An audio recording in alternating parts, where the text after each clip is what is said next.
My coworker spread gossip about me at work. At first, I ignored all of it. But the rumors kept getting louder. Until the cameras were finally checked. The hum of the fluorescent lights in the break room had never felt so oppressive. It was just a glance, a quick, darting look from Carol in accounting, but it felt like a spotlight had been turned on me, exposing something I didn't even know existed. A cold dread, like an ice cube slipping down my spine, settled in. I couldn't even breathe in that moment, just standing there, my half-finished coffee mug feeling impossibly heavy in my hand. That was just the beginning, though. It was the first ripple in a tsunami I never saw coming, a betrayal so insidious it would unravel not just my professional life, but my very sense of self. Before all that, my life in Cedar Creek, Ohio, was normal. Comfortably, delightfully normal. My name is Emily Hayes, and I'm a marketing coordinator at Viridian Solutions, a mid-sized tech company nestled right off Route 33. For 6 years, Viridian had been more than just a workplace. It was a second home. My cubicle, number 3B, was meticulously organized, a small sanctuary with a rotating collection of potted succulents and a framed photo of my golden retriever, Gus, looking ridiculously dignified. My mornings started promptly at 7:30 a.m., a quick stop at the Daily Grind for a large black coffee, extra shot, no sugar, before navigating the familiar, slightly chaotic morning rush into the office. The air always smelled faintly of old coffee and a weirdly specific industrial-strength cleaner, a scent I'd grown to associate with productivity and purpose. My job wasn't glamorous, but I loved it. I thrived on the small victories, a perfectly executed email campaign, a surge in webinar registrations, the satisfying click of a complex spreadsheet finally balancing out. I was good at it, too. Dependable. Detail-oriented. A team player. I prided myself on my professional relationships. I wasn't a social butterfly, but I was friendly, approachable. My manager, Mark, often praised my unflappable demeanor and my ability to de-escalate minor office squabbles. I had my routine, my friends, my quiet evenings with Gus, and a good book. Life was predictable, yes, but it was mine, and it was good. This was the foundation, the solid ground beneath my feet that would soon crack and crumble. The stability I'd built, brick by painstaking brick, was about to be systematically dismantled by someone I trusted, someone who smiled to my face while sharpening the knife behind my back. Let that sink in for a second. The absolute banality of how evil can enter your life. My initial interactions with Brenda Jenkins were, honestly, unremarkable. She joined our team about a year before everything went south, sliding into the cubicle next to mine, 3A. She was new to Cedar Creek, having moved from some small town in Nebraska, and she seemed eager to fit in. She had a bright, infectious laugh and a way of making you feel like you were the most interesting person in the room. We bonded over shared frustrations with the office printer and a mutual love for terrible reality TV shows. She'd bring in homemade cookies, always perfectly baked, and share anecdotes about her quirky family. I remember thinking, finally, a kindred spirit in this sea of spreadsheets. We'd often grab lunch at the Cedar Creek Grill down the street, or even stay late, chatting over cold pizza from Sal's after a big project push. She felt like a friend, a genuine ally in the often stressful corporate world. This is where the first seeds of cognitive dissonance were sown, though I didn't recognize it at the time. I had this image of Brenda, warm, supportive, a little goofy. When small, discordant notes started to play, my brain simply couldn't reconcile them with the person I thought I knew. I had built a narrative, and any information that challenged it was immediately minimized or dismissed. The first hint that something was off was so subtle, I almost missed it. It was about 6 months after Brenda started. I'd been working on a new email campaign for a client, Viridian Medical, and I was particularly proud of the subject lines I'd crafted. I'd spent hours A/B testing them. I overheard Brenda talking to Chris from sales near the water cooler. She leaned in conspiratorially, her voice a hushed whisper, but loud enough for me to catch snippets. Honestly, Emily's ideas for the Viridian Medical campaign. A little cliché, don't you think? I mean, healing hands, brighter future? It's so on the nose. Chris just grunted in response, but the words hit me like a tiny, stinging dart. I dismissed it. She's probably just trying to sound smart, I thought. Everyone's a critic. A few weeks later, another incident. Mark had asked me to put together a presentation on Q3 marketing initiatives. I'd worked late for 3 nights in a row, refining slides, perfecting transitions. On the day of the presentation, Brenda approached me. "Hey Em, about that Q3 deck. You're going with the old logo, right?" Mark specifically mentioned he wants to phase out the rounded one. My stomach dropped. I hadn't heard that. I quickly flipped through my slides. All the old logo. Panicked, I scrambled to update every single slide in the 20 minutes before the meeting, my hands shaking. Mark did give me a strange look when I presented, asking, "Is everything all right, Emily? You seem a little flustered." I apologized profusely, blaming a technical glitch. Later, I asked Mark about the logo. He frowned. "Rounded logo? No, Emily, we've been using the updated one for months. And I certainly didn't tell Brenda anything about phasing out logos before your presentation." Brenda just blinked at me when I brought it up. "Oh, did I say that? My mistake, must have gotten wires crossed. So sorry, Em. My head's a mess these days." I swallowed it. She was just scatterbrained, right? My mistake for not double-checking. This was classic gaslighting in its nascent stage, making me doubt my own memory, my own competence, sowing seeds of self-doubt. It was a slow burn, chipping away at my confidence, making me question what I knew to be true. Then came the lost report. I'd submitted a crucial quarterly report to Mark via email, confirming receipt myself. The next day, Brenda casually mentioned, "Hey, Mark was asking about that Q4 report yesterday. Said he never got it. Did you actually send it?" My heart pounded. Of course I sent it. I even got the read receipt. I pulled up my sent folder. And there it was. Sent to Mark, timestamped. I showed Brenda. She just shrugged. Huh. Weird. Maybe it went to his spam? You know how IT is. Mark did end up finding it, buried in a subfolder he rarely checked, but for a moment, that gut-wrenching panic, that feeling of professional incompetence, had been terrifyingly real. These weren't just isolated events. They were deliberate, calculated strikes against my credibility. The whispers began subtly. A brief pause in conversation when I walked into the break room. Coworkers glancing. Away quickly. The feeling of eyes on my back as I walked past desks. I started noticing things. Sarah, a friend from accounting, stopped inviting me to Friday happy hour at the Cedar Creek Grill. My usual lunch companions became busy more often. I'd hear snippets of conversations, words like unreliable, gossipy, lazy. Each time, my stomach would clench, a knot tightening in my chest. I couldn't understand it. I was working harder than ever, trying to prove myself, to understand where this strange chill in the office atmosphere was coming from. I started staying later, double-checking every piece of work, feeling an invisible weight pressing down on me. I didn't know then that the source of that weight was sitting right next to me, humming cheerfully as she typed. I was actively trying to ignore the signs, telling myself it was stress or a misunderstanding, anything but a deliberate attack. This, my friends, is a prime example of confirmation bias in reverse. I was so desperate to believe things were okay, to maintain my comfortable reality, that I actively dismissed information that pointed to a darker truth. My brain filtered out the discordant notes, clinging to the melody I wanted to hear. But the static was getting louder. The catalyst, the moment the fragile dam of my denial finally burst, happened on a Tuesday morning. I remember the date vividly, October 27th. The air was crisp outside, the leaves a riot of orange and gold, but inside, the atmosphere was suffocating. I had been working on a major client pitch for Horizon Energy, a new, lucrative account.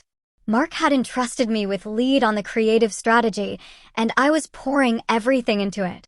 That morning, I walked into the office, my mind buzzing with ideas. I noticed a small gathering of people near Brenda's cubicle, Sarah, Chris from sales, and even Mark. They looked serious. Their backs were to me. As I approached, I heard Mark's voice, low and strained, completely unacceptable, "Brenda." I expected more professionalism. Then Brenda, her voice tight. But Mark, I was just trying to help Emily. I thought she was struggling. My footsteps faltered. My blood ran cold. They all turned. Sarah's eyes widened, then dropped. Chris looked incredibly uncomfortable. Mark's expression was a mixture of concern and irritation. He cleared his throat. Emily, can I speak to you in my office for a moment? The fluorescent lights seemed to flicker, the hum suddenly deafening. My heart hammered against my ribs, a frantic bird trapped in a cage. I walked, each step feeling weighted, the carpet suddenly an impossible distance. In Mark's office, the air was thick with unspoken words. He motioned for me to sit. Emily, he started, his voice uncharacteristically gentle, I've been hearing some concerning things. He proceeded to outline a litany of complaints, that I was being difficult to work with, that I was spreading rumors about him being too lenient, that I had supposedly forgotten to include key data in the Horizon Energy pitch materials, causing a delay. He even mentioned an anonymous email claiming I'd been bad-mouthing the company to clients at the Cedar Creek Grill. Each accusation was a physical blow. I felt a cold wave wash over me, then a hot flush of shame and indignation. But that's not true. None of it. I stammered, my voice barely a whisper. I would never. Mark held up a hand. I know you've been under a lot of stress lately, Emily, and I value your work. But this is becoming a pattern. And frankly, this latest issue with the Horizon Energy data, it's serious. It almost cost us the account. He paused, looking at me with a weary sigh. Brenda came to me this morning, very upset. She said you accused her of sabotaging your work on Horizon Energy and that you threatened to tell HR about some personal issues she's having. Is that true? My jaw dropped. I couldn't even form a coherent sentence. It was a total fabrication. A cruel, elaborate lie. Brenda had painted me as the aggressor, the unstable one. This wasn't just a miscommunication. This was a deliberate, malicious attack. This was the moment I realized I was in a war I didn't even know I was fighting, and I was losing badly. The sheer audacity of Brenda's accusation, the way she had twisted reality, left me reeling. It wasn't just a rumor, it was an active, manipulative narrative designed to discredit me. I stumbled out of Mark's office, the carefully constructed walls of my professional life crumbling around me. I felt exposed, vulnerable, and utterly bewildered. My first instinct was to confront Brenda, to shake her, to demand an explanation. But a deeper, colder part of my brain cautioned against it. I needed proof. I needed to understand what was really happening, not just react emotionally. This was no longer about hurt feelings. It was about my career, my reputation, my livelihood. The investigation began, not with a detective's badge, but with a growing sense of paranoia and a desperate need for answers. My first step was to scrutinize everything Brenda had ever said or done since she started. I went back through old emails, searching for inconsistencies, for subtle jabs, for anything that didn't quite add up. I remembered the lost report, the logo misdirection, the whispered criticism of my email campaign. They weren't isolated incidents, but pieces of a much larger, uglier puzzle. This is where confirmation bias fully kicked in, but in a productive way. Once I accepted the possibility that Brenda was actively malicious, I started seeing patterns everywhere. Every sideways glance, every seemingly innocent comment, every accidental oversight now clicked into place, forming a coherent, disturbing narrative. I started a meticulous log on my personal laptop, documenting every interaction with Brenda, every comment I overheard, every time someone avoided my gaze. I recorded dates, times, even snippets of dialogue.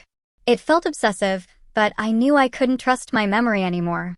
She had gaslighted me so effectively that I doubted my own recollections. I needed an objective record. One evening, after everyone else had left, I stayed late. My official reason was to catch up on work, but my real mission was to investigate the Horizon Energy pitch materials. Mark had said I forgot to include key data. I knew I hadn't. I was meticulous. I accessed the shared drive where the final presentation was stored. I opened the file. My stomach churned. Several key slides were indeed missing crucial financial projections. They weren't just absent, It looked like they had been deleted. The version I had saved to my desktop before uploading had them all. I compared the file properties. The shared drive version had been modified after I had uploaded my final draft and before the meeting. The last modified user? Brenda Jenkins. My breath hitched. This wasn't an accident. This wasn't a misunderstanding. This was sabotage. Deliberate. Malicious. The realization hit me with the force of a physical blow. The anger that surged through me was cold and pure. I felt a strange sense of vindication, too. I wasn't crazy. I wasn't incompetent. I was a target. And suddenly, all those moments of self-doubt, all the apologies I'd made, felt like bitter ashes in my mouth. The next morning, I approached Sarah, my former lunch buddy, now seemingly estranged. I caught her near the coffee machine, the smell of stale coffee particularly potent that day. "Sarah, can I talk to you?" "Just for a minute, privately." I could see the hesitation in her eyes, the way she almost flinched. "Look, Emily," she said, her voice low, I don't want to get involved." "Involved in what?" I pressed, keeping my voice calm despite the tremor in my hands. "Look, Brenda told us, she said you were having a really hard time. That you were gossiping about Mark, about the company, saying you were going to quit and take clients with you. She said you were really struggling with mental health issues and that we should just give you space. My jaw clenched. "And you believed her?" Sarah looked uncomfortable. "Well, she was so convincing. She always seemed so concerned about you. She said she was just trying to protect you, keep you from getting fired." This was another layer of Brenda's manipulation, a classic example of self-serving bias, combined with a subtle form of character assassination. She positioned herself as my protector, twisting her malicious actions into acts of concern, making others complicit in her narrative without them even realizing it. She was cultivating an image, and everyone was buying into it. "Sarah," I said, my voice firm, "I need you to tell me everything you heard." "Everything," Brenda said. "Because I have reason to believe she's been actively sabotaging my work." I showed her the file properties, the deletion of the Horizon Energy data, Brenda's name as the last modifier. Sarah's eyes widened. The realization dawned on her too. The silence stretched between us, punctuated only by the distant hum of the server room. "Oh my God," she whispered, "I feel like such an idiot." She then confessed to a series of conversations, small, seemingly innocuous comments from Brenda that, in hindsight, painted a picture of calculated malice. Brenda had been systematically feeding false information to coworkers, subtly undermining my reputation. She had complained about my temper, my unprofessionalism, my laziness. She had even fabricated a story about me having a meltdown in the supply closet, which, of course, never happened. She had played the victim, framing her concerns as acts of loyalty. The depth of Brenda's deception was staggering. This wasn't just office politics, it was psychological warfare. I remembered all the times I'd been confused, hurt, and self-doubting. My mind flashed back to the day Mark had confronted me about Brenda's fabricated accusation of me threatening her. It was a brilliant, cruel move, turning the tables, making me seem like the unstable one. This is a classic example of gaslighting at its most insidious, not just denying reality, but creating an alternate reality where the victim is the aggressor or mentally unstable, forcing them to question their own perceptions and sanity. She had systematically chipped away at my self-worth, making me doubt my memories, my competence, and my sanity. It almost worked. Armed with Sarah's testimony and my own meticulously gathered evidence, I scheduled an urgent meeting with Mark and Mr. Henderson from HR. The atmosphere in that meeting room was heavy, thick with the weight of accusation and potential scandal. I laid out my case, calmly, methodically. I presented the timeline of incidents, the email exchange where Brenda, mistakenly, gave me wrong information about the logo, the lost report that mysteriously reappeared, and finally, the damning evidence of the Horizon Energy file alteration, complete with screenshots of the file history. I then introduced Sarah's statement, detailing the specific rumors Brenda had spread and how she had actively tried to isolate me and discredit my professional reputation. Mark's face grew increasingly pale as I spoke. Mr. Henderson, a man usually impassive as a stone, scribbled notes furiously. The final nail in the coffin came when I spoke about the anonymous email Mark had received, alleging I was bad-mouthing the company. "I believe that email came from Brenda, Mr. Henderson," I stated, my voice clear and unwavering. "And I believe she used the company's internal email system to send it anonymously, using a temporary alias." Mr. Henderson, with Mark's reluctant agreement, informed me they would be conducting a full internal investigation, starting with the email system and the network activity logs. "We have cameras in the common areas, Ms. Hayes," he said, his voice grave. "We can certainly check the footage around the time the Horizon Energy file was modified and for any unusual activity. This is a serious accusation, and if proven true, it will have severe consequences." My heart soared with a strange mix of dread and vindication. The cameras would finally be checked. That sentence echoed in my mind, a promise of truth, a flicker of light in the darkness. The waiting period was agony. Every day at work felt like walking on eggshells. Brenda, oblivious to the storm gathering around her, continued her chipper facade, occasionally throwing a pitying glance my way. It made my skin crawl. I questioned why I hadn't seen it earlier, why I had allowed myself to be so thoroughly manipulated. This is where the concept of the fundamental attribution error became painfully clear. In the beginning, when Brenda started acting strangely, I attributed her behavior to external factors: stress, a bad day, a misunderstanding. I blamed myself, my own lack of clarity. I never once considered that her actions stemmed from an intrinsic malice, from a deep-seated need to control or harm. I saw her as a good person having a bad moment, rather than a bad person acting strategically. The internal investigation took almost 2 weeks. Those 2 weeks felt like an eternity, every passing day filled with dread and anticipation. I worked in a state of suspended animation, trying to maintain my composure while my mind raced. Mark avoided eye contact, clearly uncomfortable, but Mr. Henderson was a man on a mission. He would occasionally call me into his office, asking clarifying questions, cross-referencing dates and times. I knew they were digging, and the waiting was almost worse than the initial betrayal. Then, one Thursday morning, an email landed in my inbox. Meeting request. Emily Hayes, Mark, Mr. Henderson. The subject line was ominous. Follow-up regarding internal investigation. My hands trembled as I opened it. The meeting was scheduled for that afternoon. I walked into the meeting room, my heart pounding a frantic rhythm. Mark and Mr. Henderson were already there, their faces grim. Mr. Henderson began, his voice devoid of emotion. "Ms. Hayes, the investigation is complete. We've reviewed the network logs, the internal email server, and the security camera footage for the marketing department's shared workspace." He paused, taking a deliberate breath.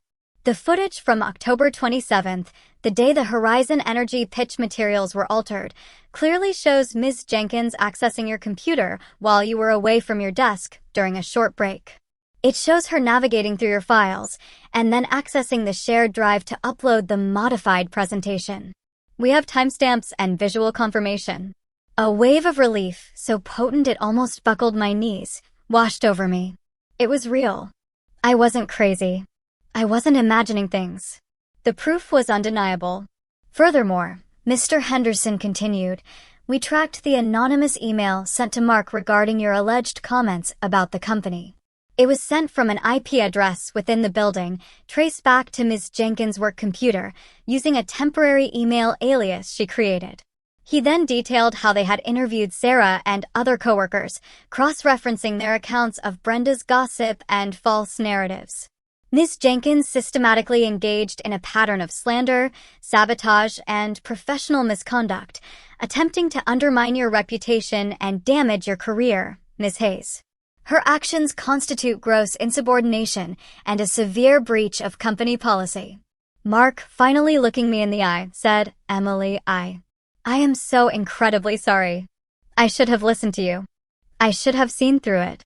His words, though belated, meant more than he knew. The consequences were swift. Brenda Jenkins was terminated immediately. She was escorted out of the building that very afternoon, her carefully constructed facade shattered, her bright, infectious laugh replaced by tight-lipped silence. The office atmosphere, which had been so tense, slowly began to lighten. Sarah and other colleagues approached me, offering apologies and expressing their shock. They admitted they had been fooled, caught in Brenda's web of deceit. This whole experience made me understand the power of dark triad personality traits firsthand. Brenda displayed clear signs of Machiavellianism, manipulation, strategic deception, a focus on self-interest at all costs. There was also a strong undercurrent of narcissism, a need to be seen as superior, to tear others down to elevate herself. She derived pleasure from controlling the narrative, from creating chaos and then positioning herself as the savior or the concerned friend. It was a calculated, cold-hearted performance, and I was merely a prop in her twisted play. The emotional fallout, however, was profound and lingering. The betrayal had left a deep scar. For months, I struggled with trust. Every friendly gesture, every casual conversation, made me question ulterior motives. I found myself scrutinizing people's words, their expressions, searching for hidden meanings, for the subtle tells of deceit. The vibrant, confident Emily had been replaced by a guarded, anxious version of myself. I went to therapy, grappling with the trauma of being so thoroughly deceived. The therapist helped me understand that my initial reluctance to confront Brenda, my dismissal of the early red flags, wasn't a weakness, but a natural human tendency to believe in the good in people and to avoid conflict. It was a testament to my own trusting nature, not my gullibility. But it also taught me a hard lesson about setting boundaries and recognizing manipulative behavior early. The experience completely reshaped my understanding of workplace dynamics and human nature. I learned that not everyone who smiles at you is your friend. I learned the critical importance of documenting everything, of trusting my gut, and of speaking up when something feels wrong, even if it feels uncomfortable. My career at Viridian Solutions eventually recovered, stronger and more resilient. But the old Emily, the one who saw the world through rose-tinted glasses, was gone. In her place was someone who knew the shadows could hide in plain sight, and that sometimes the most dangerous people are the ones who seem the most charming. It was a brutal lesson, but one that ultimately made me stronger, more discerning, and fiercely protective of my own truth.